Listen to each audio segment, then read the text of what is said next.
finally in rut time, and I'm gonna probably hold out for a decent buck today if I can get a shot. If I can get a shot at a decent doe, I'll probably do it. If not, I'm more than content passing everything up. He does a great job managing properties that he has access to. I made a little mock scrape with some tarsal scent and some doe and heat. Cook's Fatal. It's a perfect morning. We have a light, I think it's a northwest wind. Almost the exact opposite last night. It's chilly. Not quite freezing. There's a little bit of frost. And Joe's already crawling. He's in the stand that he put me in last night, and I decided to pick up a little different scenery. He's already got deer crawling all over him. We're both being kind of picky. He shot his buck yesterday, so he's got doe tags to fill. And I'm looking for a cull buck or a decent 3-plus-year-old deer.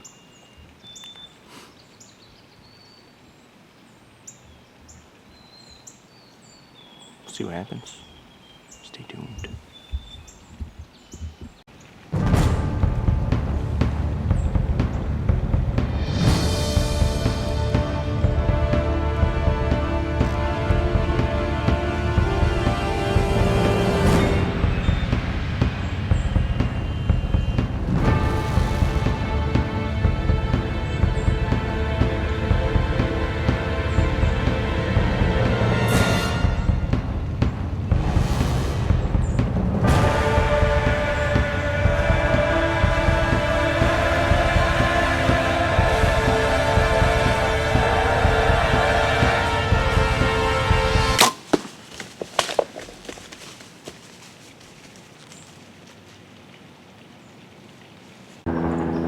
Guys, I just made a shitty shot on a deer. And I hit him back.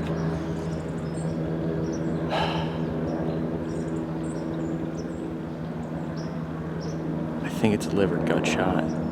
He's hunched up and limping really bad. I don't think he's gonna make it. But he's not in good shape. So I'm gonna look at the footage and see exactly where I hit him and then go from there. I'm not excited about this.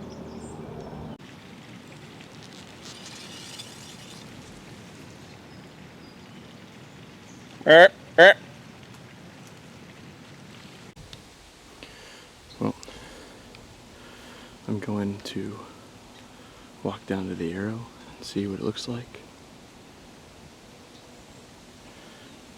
We know the deer's bedded about 200 yards down the line of the hedgerow, and it's probably where he's going to end up being when we go get him later. There's like a 90% chance, I'm pretty sure. Unless somebody comes or a coyote comes and bumps him, but I'm pretty sure he's going to die there. But we'll check out the arrow.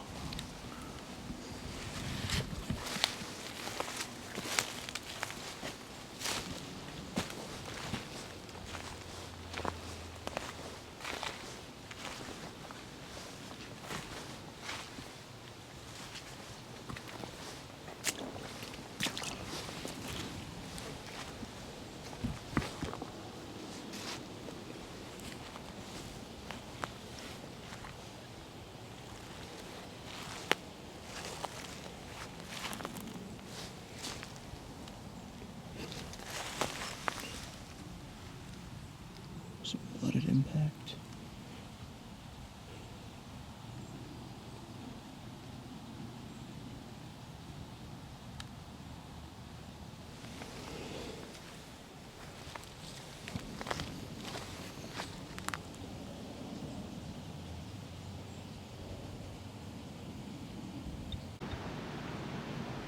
There's nowhere for him to go. Hope he just lies down and dies. There's no hole in that fence. This is a pretty bloody arrow. I have to catch it. Well, we just had some breakfast. I love diner food. It's French toast and eggs and sausage. And given that buck quite a bit of time. Shot was just after 7. About 3 hours now. Yep. So we're hoping we're gonna head back and glass him and see if he's still in the bed that we left him at, and 2, see if he's expired in that bed that we left him at, and then the work starts. So fingers crossed. Excuse me. And we'll get back with you guys in a bit. We got the deer. That's it. He's dead. That's it. He's dead. We finished him off. But punched my tag. Hit him first shooting light. Basically, it was just after official sunrise. I laid out an awesome little scent trap for him. I didn't know that buck was in there. I had no idea. I was like, I'm gonna try and kill a buck and I'm gonna lay this scent trap. And I had the game plan set, and it ended up working out pretty much to a T. He read the playbook, came right in, and I botched the shot. I misjudged a few things, and I rushed a little bit. I didn't rush it a lot, I rushed it a little bit, but rushing it a little bit is enough to botch it. And center punched the liver, and then ended up, I don't know, he stayed alive for 5 hours, and then we ended up going in and getting him. And I made a follow-up shot and hit him low. I misjudged that distance, and then I finally made another bad but kill follow-up shot. He really wasn't. He would have died if we had just let him lay until dark. I really think he would have, but The right thing to do would be just go in there and watching, and we could see him. We knew exactly where he was bedded. We watched him bed, and we watched him for an hour and a half just lay there and feng shui it up against his little corner there, and he had everything in eyesight, so he knew what was to his back and what was to his front, and ended up putting a sneak on him and finishing the job to put him out of his misery. I don't like watching deer suffer. That's not why we do this. We like clean kills as much and as often as we possibly can. We really respect the deer that we hunt, and it sucks to have that happen and watch the deer suffer. I actually cried a little bit this morning watching that deer bed down, and just sit there and suffer. So we've had an amazing time. Got to know each other pretty well.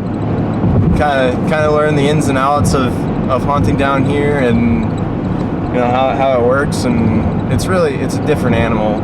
I'm used to wide open space, giant cornfields.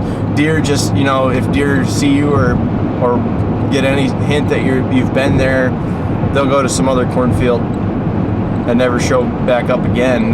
This is like creme de la creme, really, really different. It's really different. That's the best way I can describe it. But long-winded interview. We're on the road back to his house. We're gonna get this deer hung up, and I think he's gonna go to the taxidermist. So we'll do another video on the Bye. We'll do another video on the taxidermy, and it's gonna make for some good footage. We'll throw it together, Plenty of it. and I got another one down on the ground for Team Doe Getter.